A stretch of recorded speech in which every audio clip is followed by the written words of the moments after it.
여호수아 전체를 통틀어서 딱 한 번만 설교하라고 하면은 저 같으면 오늘 본문을 택하겠습니다.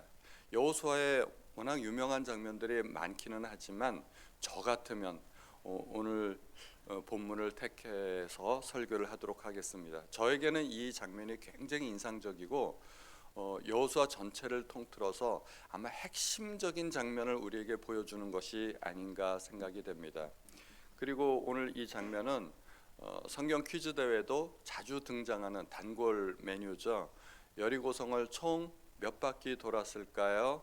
그러면은 뭐라고 대답해야 될까요? 13바퀴.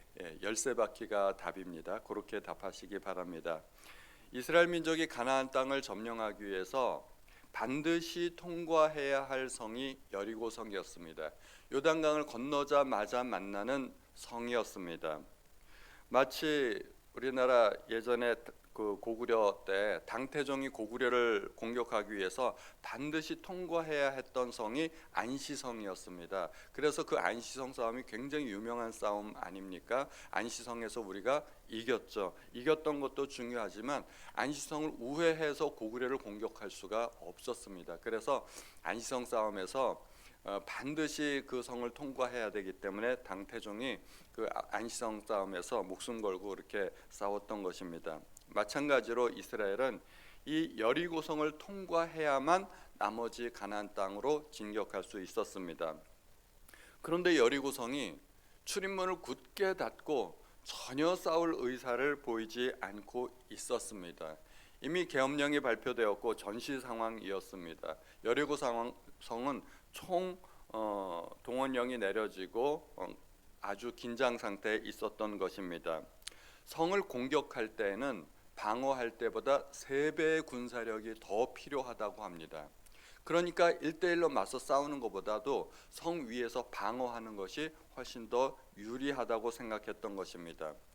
여리고성 주민으로서는 어쨌든 굳건하게 버티는 것만이 살 길이라고 그렇게 생각한 것이 틀림없습니다. 하나님은 여리고성을 점령하기 위해서 7일 동안 성을 돌라는 명을 내리십니다. 이것은 세계 역사상 어떤 병법 책에도 나와 있지 않은 아주 특이한 병법입니다. 손자병법에도 여러 가지 병법이 있지만 이런 병법은 없습니다. 유일하게 하나님만이 이런 병법을 사용하실 수 있는 것이죠. 이스라엘 백성들은 난생 처음 들어보는 전략에 대해서 좀 당황할 수도 있습니다. 어떻게 이런 게 가능하지?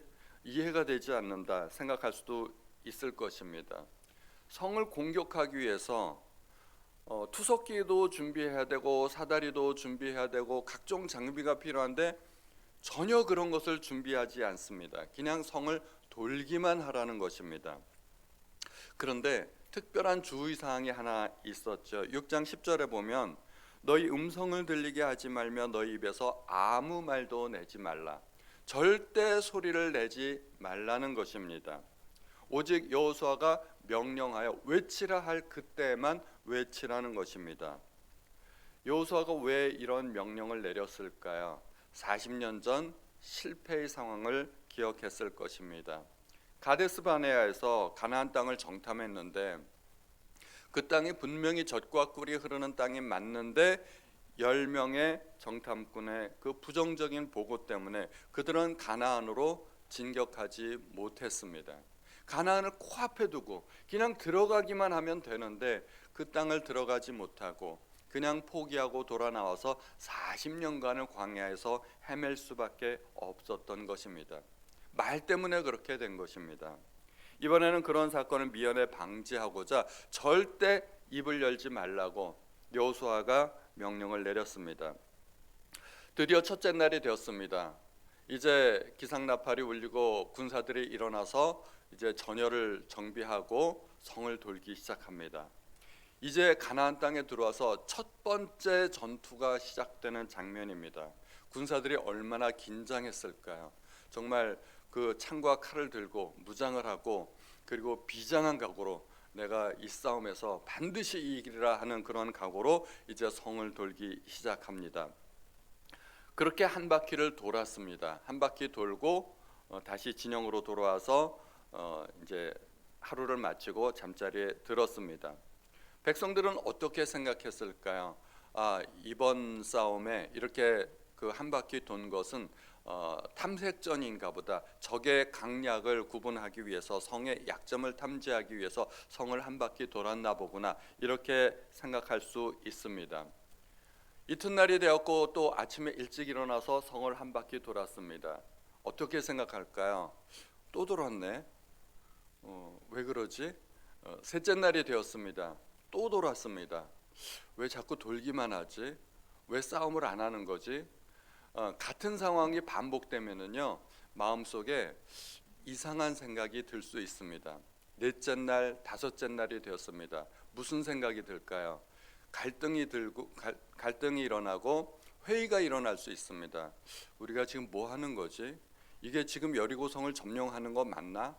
그렇게 5일째, 6일째 되면 어떻게 생각이 될까요? 마음속에 분노가 일어날 수 있습니다. 우리가 지금 뭐 하는 거지? 가나안 땅을 점령하러 온 거 맞나? 싸우러 온 거 맞나? 우리가 지금 병정놀이 하는 건가?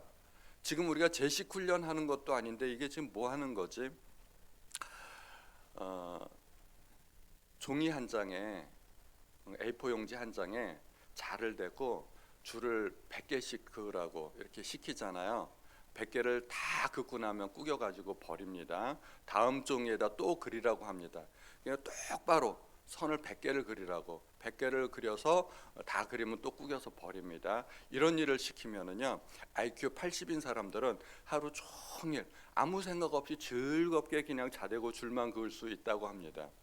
근데 IQ가 3자리인 사람들은요, 그런 일을 시키면 화를 낸대요. 지금 나한테 왜 이런 일을 시키느냐, 질문이 떠오르고 화가 나죠. 그것이 무슨 쓸모가 있어서 그런 일을 하면 좋은데 그걸 그냥 구겨서 버린단 말이죠. 그러면은 막 화가 나는 거예요.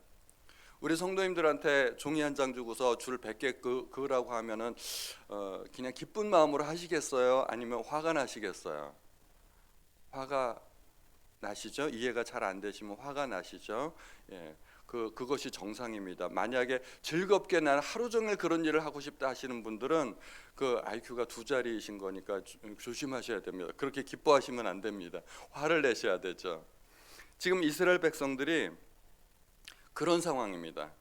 지금 하루를 돌면 조금이라도 뭐 벽에 균열이 가거나 좀 그런 일이 있어야 되는데, 아니면 뭐 돌 몇 개라도 좀 떨어지고 그래야 되는데 전혀 그런 일이 없는 겁니다. 하루, 이틀, 사흘, 나흘 계속 도는데 아무런 반응이 없으면 이제 질문이 떠오르고 갈등이 생기고 이제 마지막에는 분노가 올라올 수 있다는 것입니다. 그래서 여호수아는 절대 아무 말도 하지 말라고 미연에 방지했던 것입니다. 이 부정적인 말이 얼마나 위험한지 모릅니다. 부정적인 생각을 하는 거하고 말로 내뱉는 거하고는 완전히 다릅니다. 마음속에 의심이 들 수 있어요. 회의적인 생각이 들 수 있고 미움과 원망과 불평과 뭐 각종 부정적인 생각이 들 수는 있지만 표현하는 것과 표현하지 않는 것은 전혀 다릅니다. 우리가 뱃속에 가스가 찰 수 있죠. 뱃속에 가스가 차 있어도요, 내가 말을 안 하면 아무도 모르는 거죠. 내 뱃속에 뭐가 있는지 뭐 아무도 모르는 겁니다. 그런데 갑자기 뻥 하고 방귀를 껴버리면 그거는 민폐죠. 뱃속에 가스를 나 혼자만 간직하고 있을 때는 아무도 모르는데 그것을 갑자기 뻥 하고 방귀를 껴버리면 주변 사람들을 힘들게 하는 거예요. 주변 사람들을 어렵게 하는 거죠. 어떻게 하면 됩니까? 막 코를 막고 그 자리를 피하게 되죠. 가스가 배출되면 코를 막듯이 부정적인 말을 들으면 귀를 막으셔야 됩니다. 그 말을 들으면 전염이 됩니다. 그래서 절대 부정적인 말을 해서도 안 되고 들어서도 안 됩니다. 그래서 에베소서의 말씀에 보면 무릇 더러운 말은 입 밖에도 내지 말라고 합니다. 더러운 말을 하지도 말고 듣지도 말고. 그래서 우리가 주일마다 말씀 나눔을 하지 않습니까? 성경 말씀을 가지고 설교 말씀을 들은 대로 이 말씀이 나에게 어떤 의미가 있는지 그런 것을 함께 나누는 시간인데, 자기 이야기를 하다 보면은 뭐 부정적인 상황이 누구나 다 있지 않습니까? 당연히 원망과 불평의 말이 나올 수 있습니다. 원망, 불평, 미움, 시기, 분노, 그리고 두려움, 좌절, 절망, 이런 것들이 밖으로 표현될 수가 있습니다. 그러나 결론은 항상 긍정적이어야 합니다. 하나님의 은혜를 생각하고 하나님께서 나에게 베풀어 주신 그 명령과 그에 따르는 나의 믿음과 순종을 얘기해야 되는데, 그런 것이 나오지 않고 부정적인 말만 나오면 주변의 사람들은 이렇게 반응하셔야 됩니다. 우리 같이 기도합시다. 내가 기도하겠습니다. 그래서 말을 그쳐야 돼요. 계속해서 이어지지 않도록 해야 됩니다. 부정적인 말이 계속해서 나오면 여러 사람 힘들게 하는 겁니다. 그건 마치 방귀 뀌는 거하고 똑같아요. 주변에 있는 많은 사람들을 힘들게 하는 겁니다. 그러니까 부정적인 말을 하지 않도록 우리는 각별히 주의해야 됩니다. 기도를 하든 안 하든 상관없어요. 제가 기도할게요. 같이 기도합시다. 그렇게 하고서 그냥 그치도록 해야 됩니다.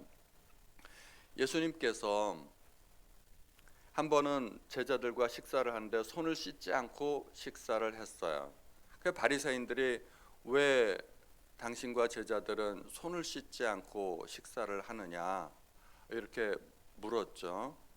그래서 저는 가끔 제 아내를 보면은 제 아내가 바리새인 같다는 생각이 들어요.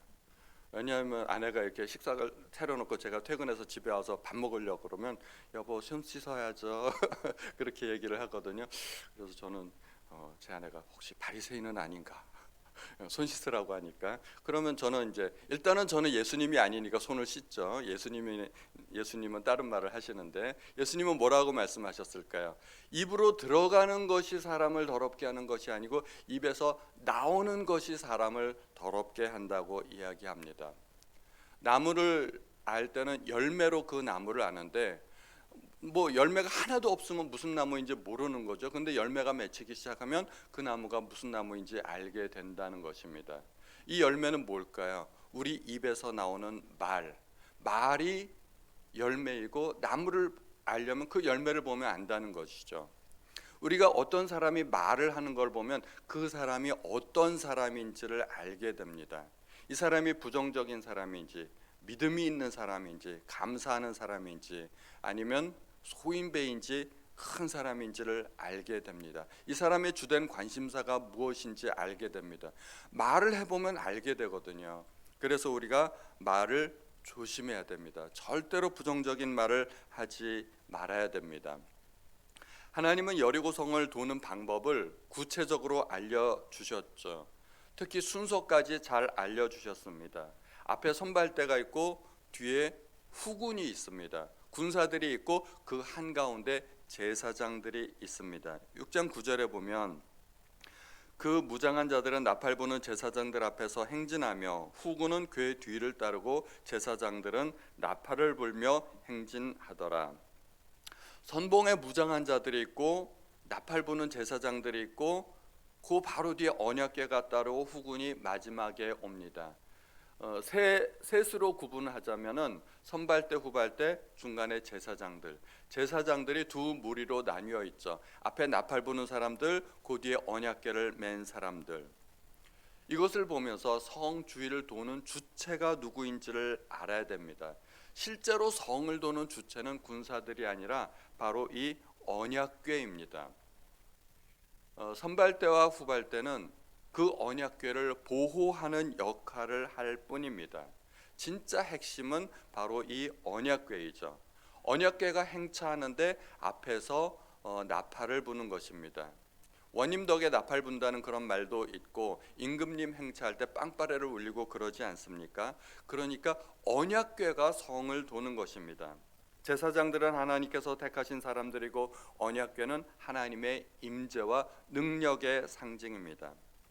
다시 말해서 언약궤가 성을 돈다는 것은 하나님께서 친히 성을 도신다는 이야기입니다. 6장 8절을 볼까요? 여호수아가 백성에게 이르기를 마침에 제사장 7은 양각나팔 7을 잡고 여호와 앞에서 나아가며 나팔을 불고 여호와의 언약궤는 그 뒤를 따른다 말하고 있습니다. 제사장 7이 여호와 앞에서 나아간다고 합니다. 그 뒤에는 언약궤가 있는데 이 성경의 표현에서는 여호와 앞에서 나아간다고 합니다. 그러니까 이 언약궤를 무엇과 동일시한 것입니까? 하나님과 동일시하고 있는 것입니다. 하나님께서 직접 내가 돌겠다라고 말씀하시는 것입니다. 여리고성을 도는 주체는 겉보기에는 군사들이지만 사실은 군사들의 호위를 받아가면서 하나님께서 직접 성을 도시겠다고 하는 것입니다. 하나님의 가마인 것이죠. 그 언약궤는 제사장들이 메었지만 사실은 하나님께서 그 위에서 행차하시는 그러한 모습입니다. 우리는 가나안 정복 전쟁의 이 특성을 알아야 됩니다. 가나안 전쟁, 여호수아 이후 세대 사람들은 가나안 전쟁을 알지 못해서 하나님께서 이방 민족들을 남겨두셨다고 말씀하셨죠. 가나안 전쟁의 특성이 있습니다.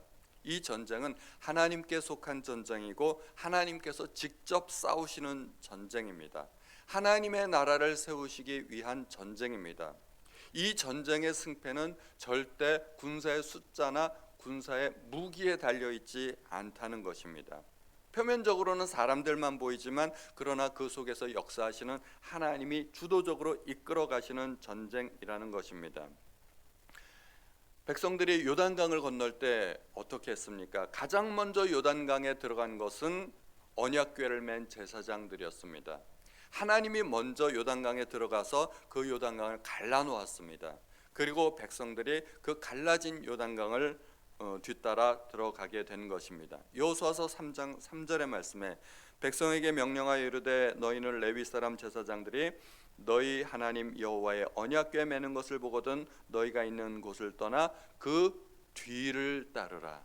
하나님이 먼저 행차하시고 백성들이 그 뒤를 따라간다는 모습입니다. 제사장들이 선발대가 되고 정찰대가 된다는 것입니다.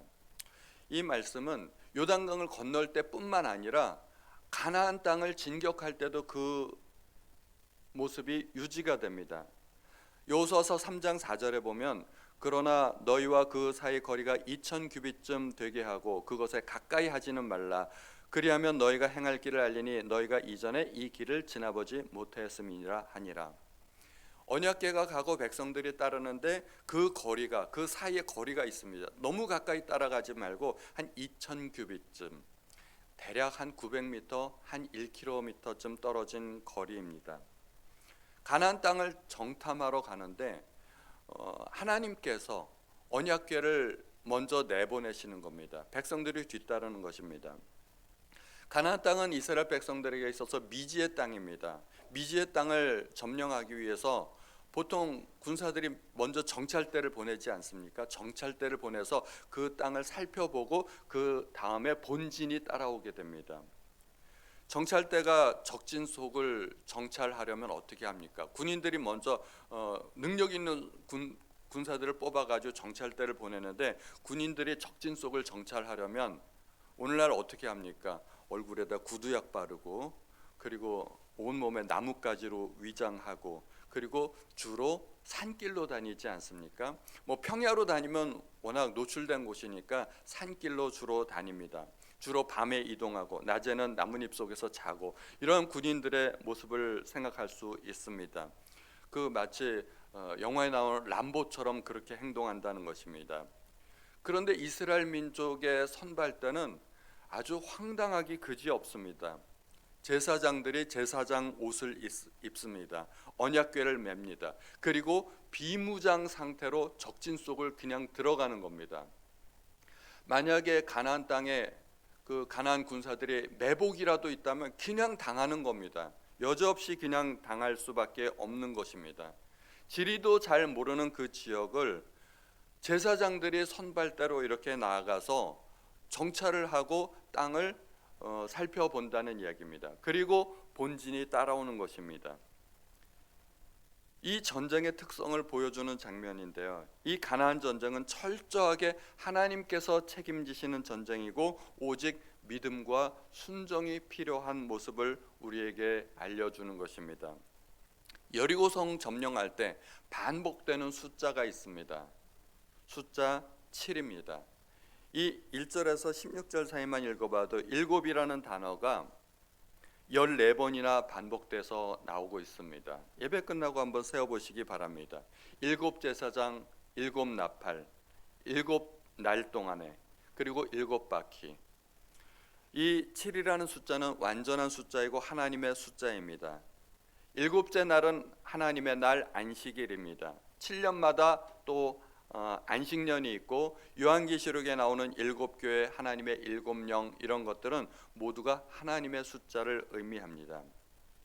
여리고성에서도 이 7이라는 숫자가 반복되는 것은 이 전쟁이 하나님께 속한 전쟁이라는 것을 우리에게 보여주는 것입니다.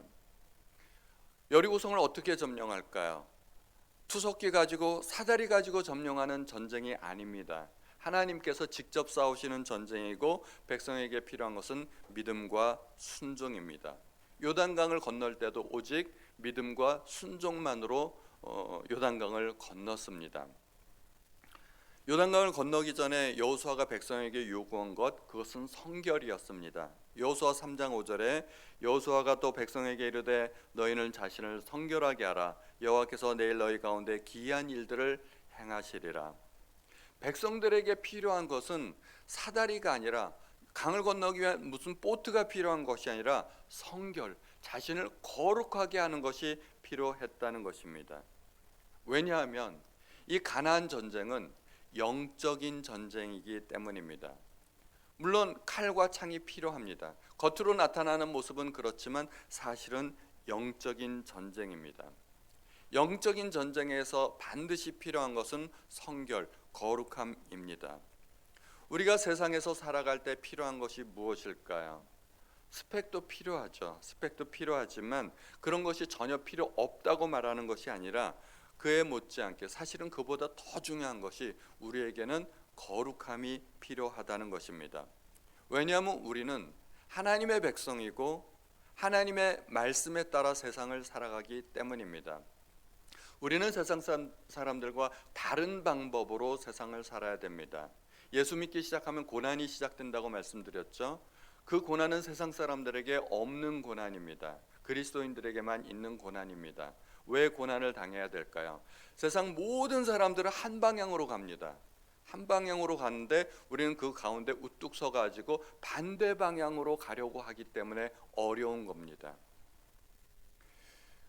많은 사람들이 이쪽으로 몰려오는데 혼자서 반대 방향으로 가려고 하는 것. 물은 위에서 아래로 흐르는데 수영을 해가지고 거꾸로 올라가려고 하면 얼마나 어렵습니까? 수영을 하는데 물살 따라 내려가려고 하면 쉽게 이동이 되는데, 거꾸로 올라가려고 하면 굉장히 힘듭니다. 그러한 고난이 우리에게 있는 것입니다.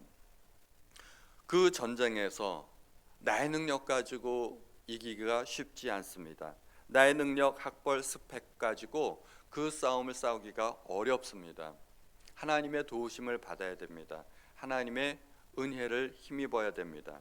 그래서 우리는 자신을 성결하게 하고 거룩한 삶을 유지하는 것이 필요합니다. 그것이 가나안 정복의 첫 번째 관문이라는 것입니다. 거룩하고 순종하지 못하게 되면 어떻게 될까요? 그것을 보여주는 것이 아이성 전투입니다.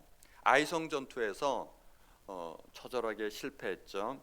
아이성을 싸우는데, 그것을 정복하는데 실패한 이유는 아간이라는 사람 한 사람이 하나님 앞에 바쳐진 물건을 도둑질했기 때문입니다.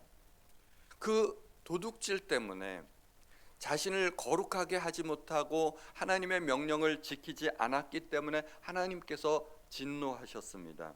그리고 그 전투에서 패했습니다. 이것이 개인적인 책임으로 끝나는 것이 아니라 이스라엘 전체의 연대 책임으로 돌아왔습니다. 그러므로 우리는 굉장히 조심해야 될 것이, 나 하나쯤이야 하는 생각을 매우 조심해야 됩니다. 내가 잘못한 것이 공동체 전체에 어떤 부정적인 영향을 미칠 수 있다는 것입니다. 전체의 사기가 떨어질 수 있습니다. 영적인 승리가 전투에 승리를 가져오고 영적인 패배가 전투에 패배를 가져올 수 있다는 사실을 우리가 알아야 됩니다. 영적인 원인이 현실 세계에서 결과로 나타나기 때문입니다. 우리는 근데 영적인 세계를 잘 보질 못해요. 영적인 세계를 볼 수 있는 것이 믿음이고 능력이고 또 영적인 사람입니다. 아간의 죄 때문에 전쟁에서 패했다. 이거는 상식적으로는 말이 되질 않습니다. 그런데 영적으로 보면 그렇다는 것입니다. 아간이 잘못하기는 했는데 그것이 어떻게 해서 전쟁의 패배로 이어질 수 있을까요? 아간이 군사 기밀을 빼돌렸나요? 그런 거 아니지 않습니까? 아간이 그 전쟁 물자를 팔아먹은 것도 아니고, 아간이 기껏해야 도둑질한 것뿐인데 그것이 전쟁과는 전혀 상관이 없는 것입니다. 그 큰 성을 점령을 했는데 뭐 개인적으로 보면 굉장히 큰 물건일 수도 있지만 그 성읍에 있던 그 모든 물건에 비해 보면은 그건 별것 아닙니다. 아주 작은 문제일 수밖에 없는 것입니다. 그런데 그걸 도둑질했다고 전쟁에서 패한다? 이건 영적으로밖에 해석이 안 되는 것입니다. 과학적으로 증명 안 되는 것입니다. 그래서 세상의 학문, 세상의 과학 가지고 하나님을 설명할 수 없고 이해할 수 없는 것입니다.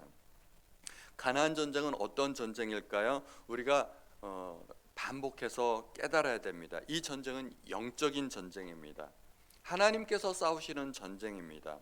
군사력과 상관이 없고 내 능력과 상관이 없는 것입니다. 중요한 것은 믿음, 순종, 거룩, 이 세 가지 키워드를 반드시 기억하시기 바랍니다. 우리가 세상을 살아갈 때도 똑같습니다. 우리가 세상을 살아갈 때도 반드시 이것이 필요하다는 것입니다. 우리에게 그것이 갖추어져 있을 때, 믿음과 순종과 거룩함이 갖추어져 있을 때만 세상에서 우리가 영적인 싸움을 싸울 수 있고 우리가 승리할 수 있다는 것입니다.